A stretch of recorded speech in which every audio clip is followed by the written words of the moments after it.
You are listening to the Your Knee, Your Health podcast. I'm your host, Adam Rosen. I'm a fellowship-trained, board-certified orthopedic surgeon who specializes in knee replacement. Here I'll talk to you about common knee complaints and other orthopedic issues.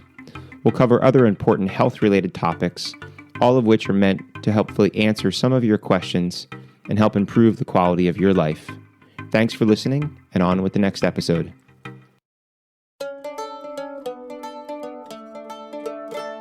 Hello and welcome back. This is Adam Rosen, and you're listening to the Your Knee, Your Health podcast. In today's episode, I'm going to talk to you about instability.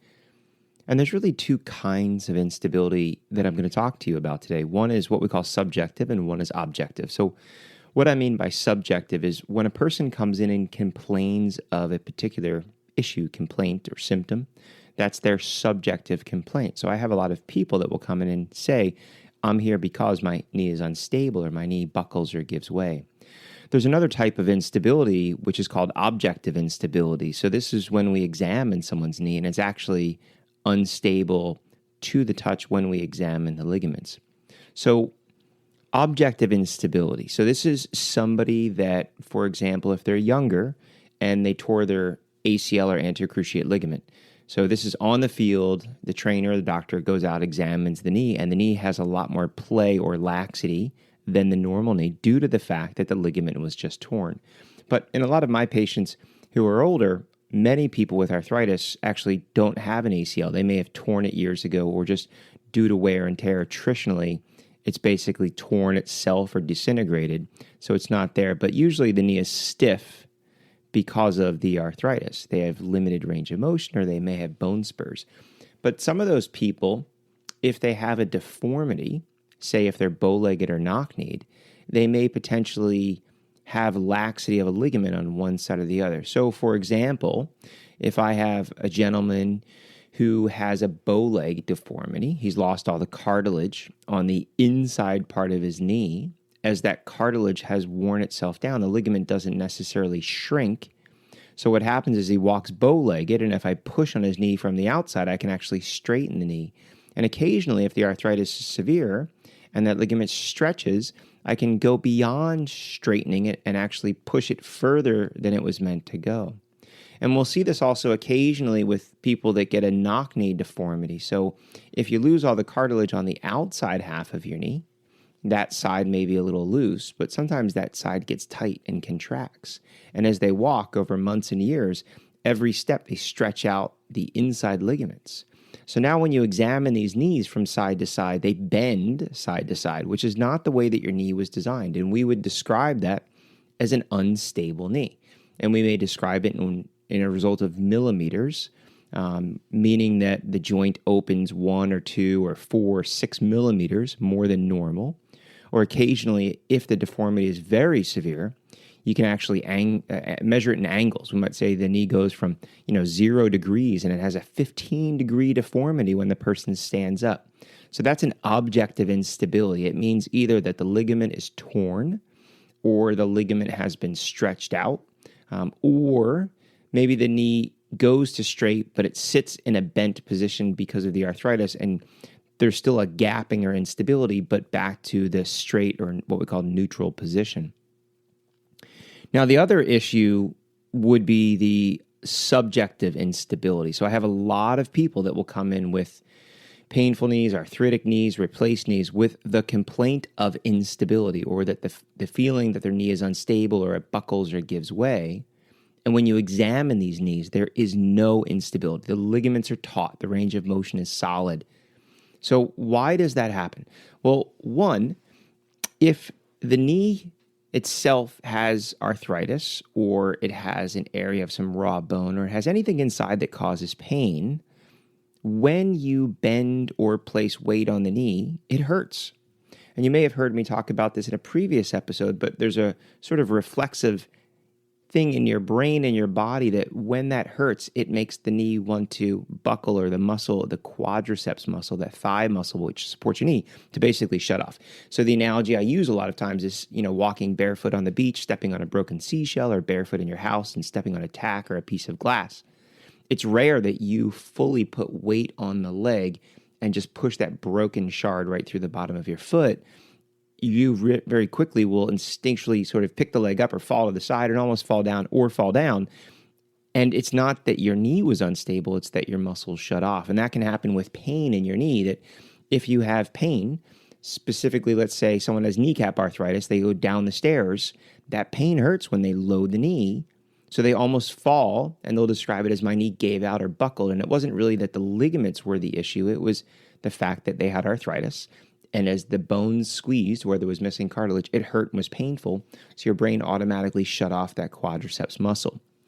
Now, the other thing, which I'll see a lot of times after knee replacement surgery, is that when we replace the knee with metal and plastic, we've gotten rid of the arthritis. But the cartilage, the bones, the ligaments, the meniscus all have these little receptors that can sort of remind you where your knee is in space.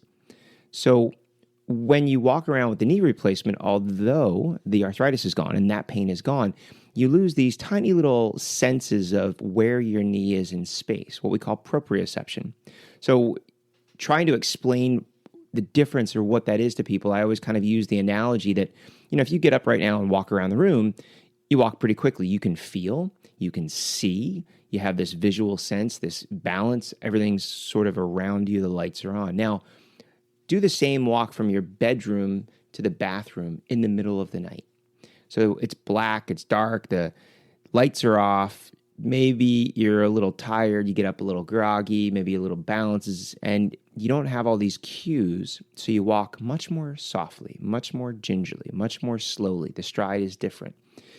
And when you have a knee replacement, because you've lost some of these, what we call proprioception cues, you may change the way that you walk slightly by walking a little slower or your stride's a little shorter because you're not feeling these little internal reminders of where your knee is in space. And not feeling that or knowing that gives a lot of people this sense of my knee is unstable. But again, these are in knees where the ligaments are stable.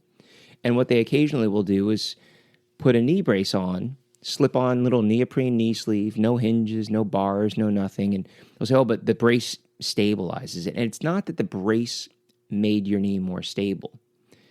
If you take that brace and fold it up and turn around and twist it, there's no stability. It's just a piece of neoprene.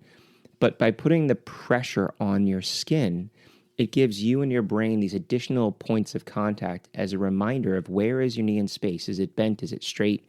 And it lets you know where you are in the arc of bending and straightening your knee.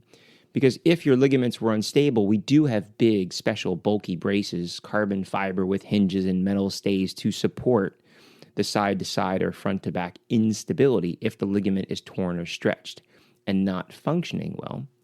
But when you get the sense of instability, it's almost like you putting your hands on your knee when you stand up from a chair. And just the feeling of pressure of your hands on your skin gives you that sense of where is your knee in space. Just like the kinesiology tape that you'll see a lot of athletes have. You have a basketball player at the free throw line. He's got this tape on his shoulder. It's not stabilizing his shoulder. It's just a piece of stretchy tape.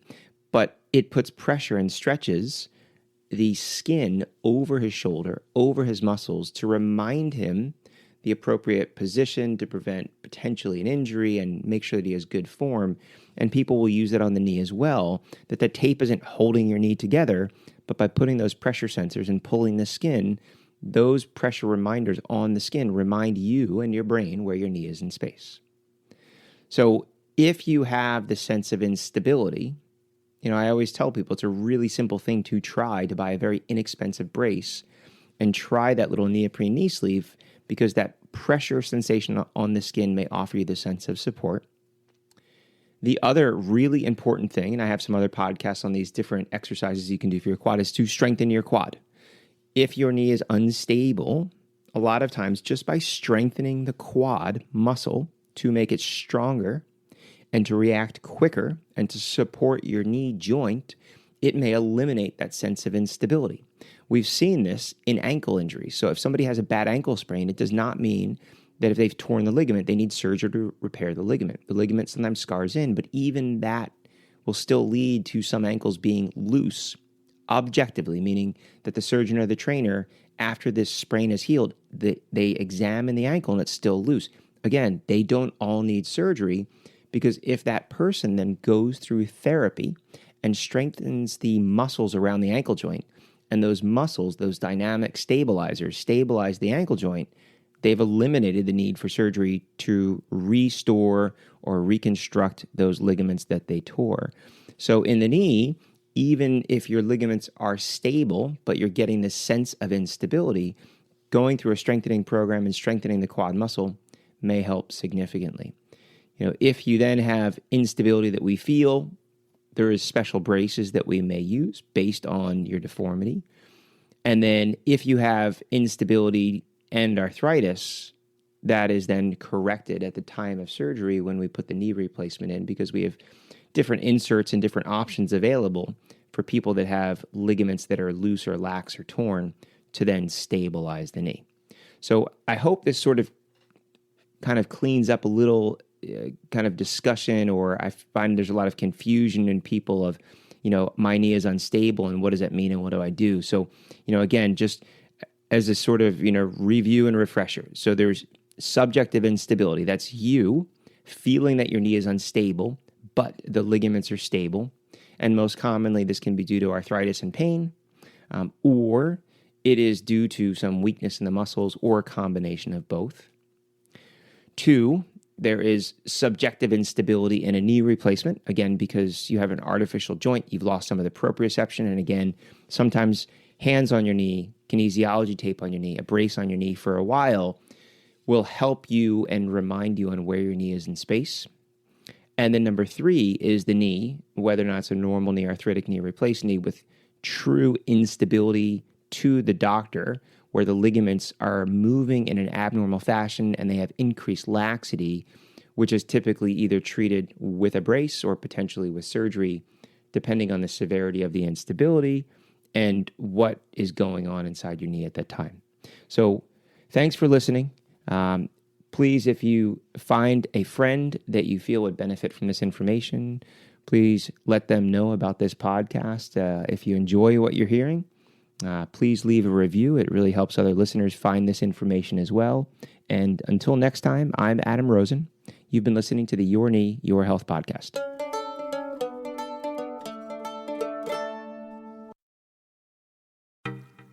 Thanks for listening to the Your Knee, Your Health podcast. If you've not already done so, please subscribe so you'll be notified of future episodes. And if you enjoy what you're hearing, please take the time to leave a review. It helps other people like you find the show. I'm your host, Adam Rosen, and until next time, stay safe.